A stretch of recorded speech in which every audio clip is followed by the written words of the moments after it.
Before we begin, let me ask you something. If the past could send you a bill, what would it say you owe? I'm Aria, your guide for this story. We're heading into a place that smells of wet earth and old wood, where debts are carved into people, not paper, and they do not expire with the ones who made them. This is a Southern Gothic tale written and narrated by Douglas Gosselin about our personal histories, guilt, and what refuses to stay buried. Like his novella, The Hollow That Ate the Sun, the story is set in the bayous of South Houston. Take a breath. This is What I Owe.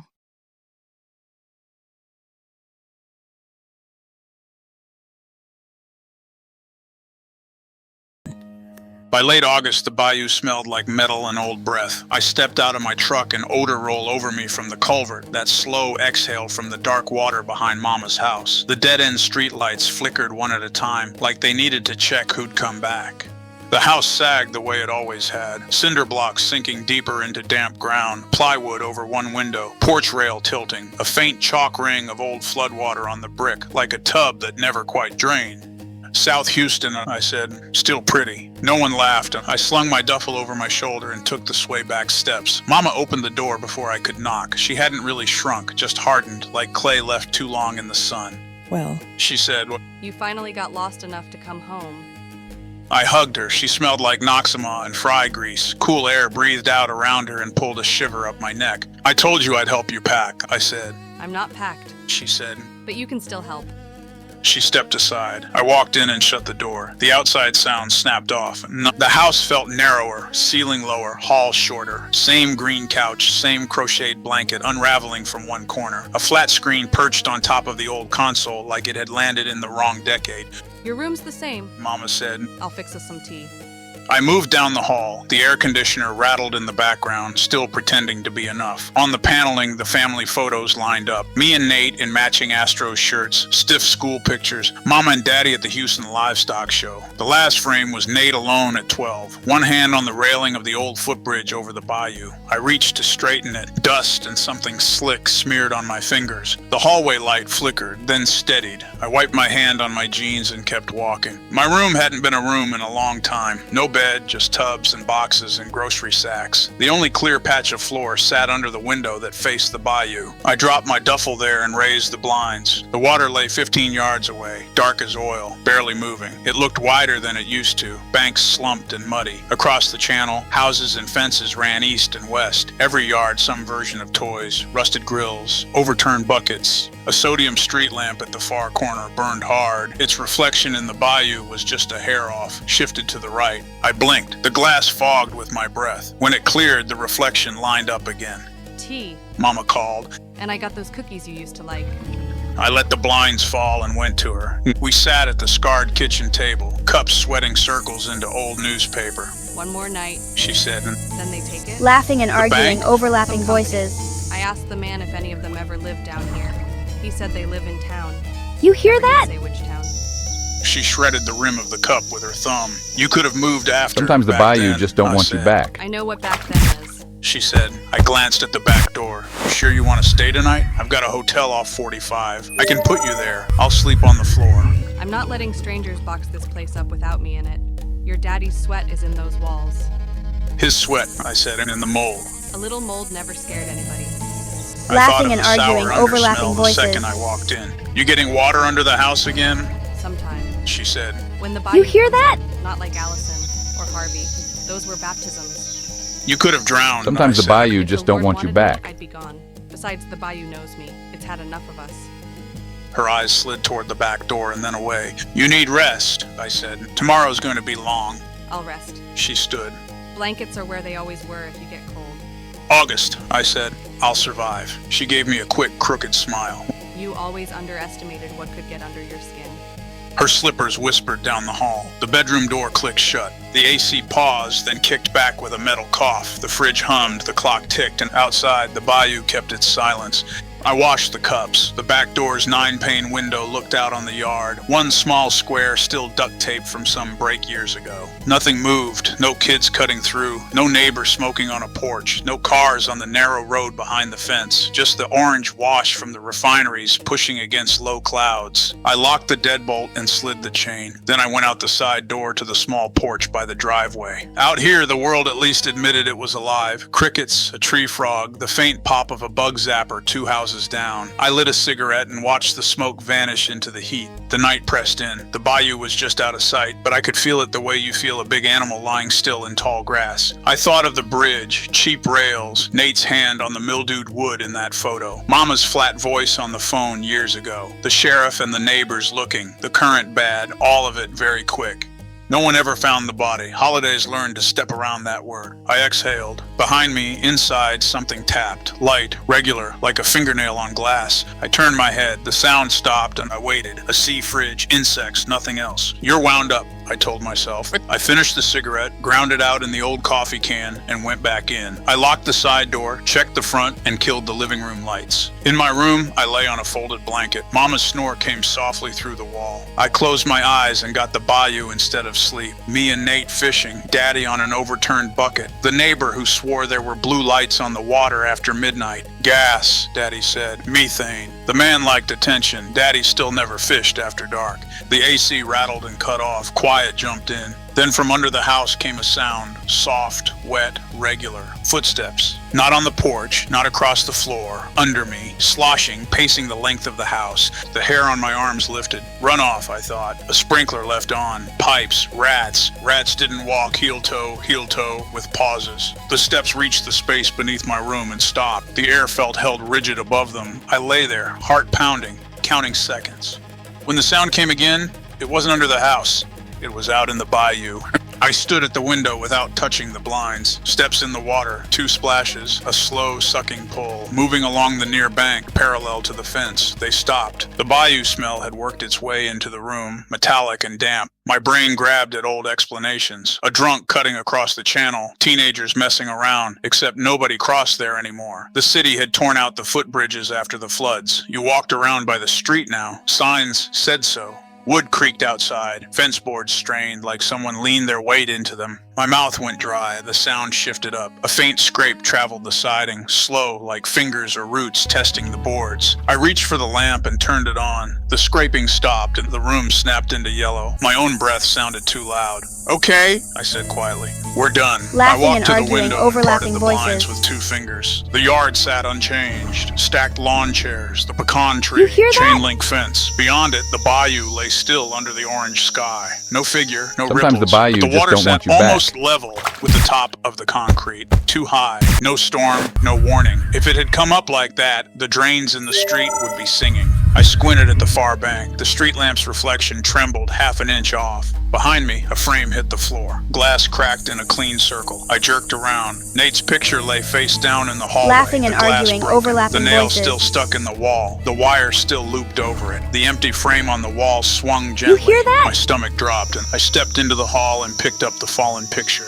It wasn't what I remembered. Sometimes the bayou no just don't 12-year-old want you boy back. at the rail. Just the bridge and the bayou, planks empty, water black. The broken glass nicked my thumb. Blood welled bright and round. I hissed and dropped the frame. The cut stung. My eyes went to the photo still hanging on the wall. That one still showed Nate, hand on the railing, grin exactly as it had been for 20 years. I looked down again. The picture at my feet now held 2 boys, Nate and me, younger me in a too big Astros cap, my hand on his shoulder. I blinked hard. The image darkened and blurred. The boys faded. Only the rail and the water stayed. The glass over it remained perfectly intact. My scalp prickled. I set the frame face down on a box, as careful as I could around the shards, and backed away. I didn't look again.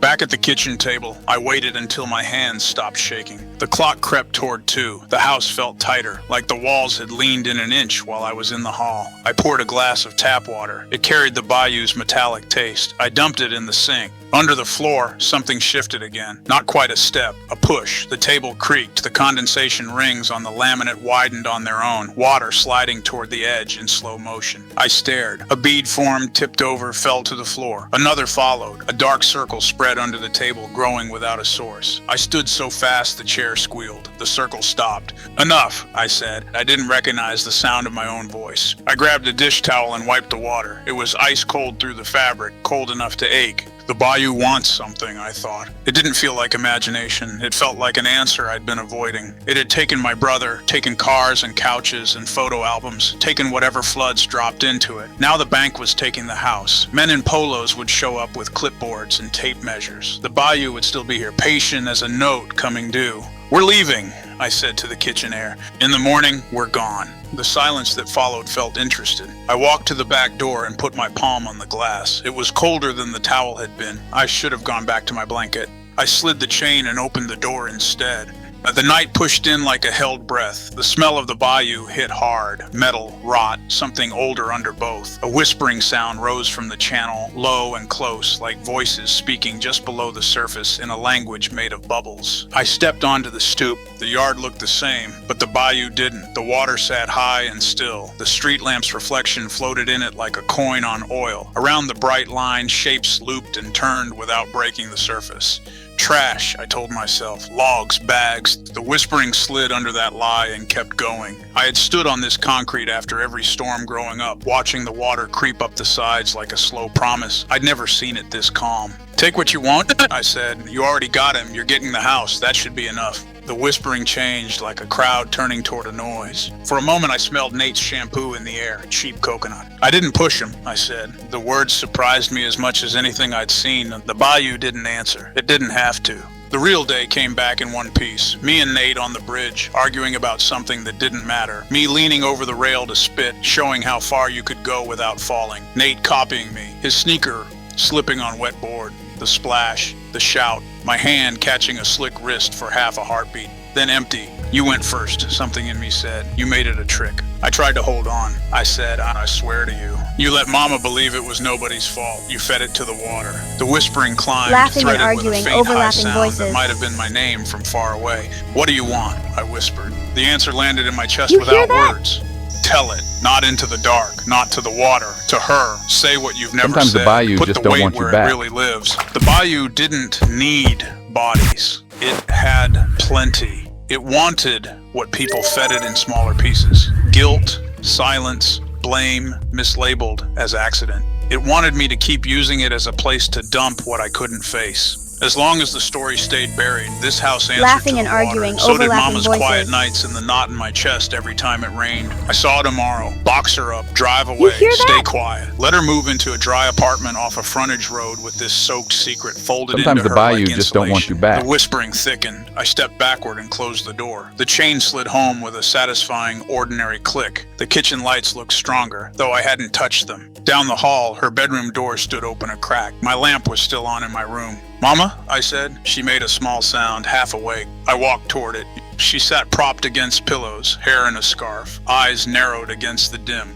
You all right? She asked. You look like you've seen something. I sat on the edge of the bed. My hands felt useless. "I need to tell you something," I said. You get somebody pregnant? She asked. A short, sharp laugh slipped out of me. "No." Well, that's one less thing. Go on.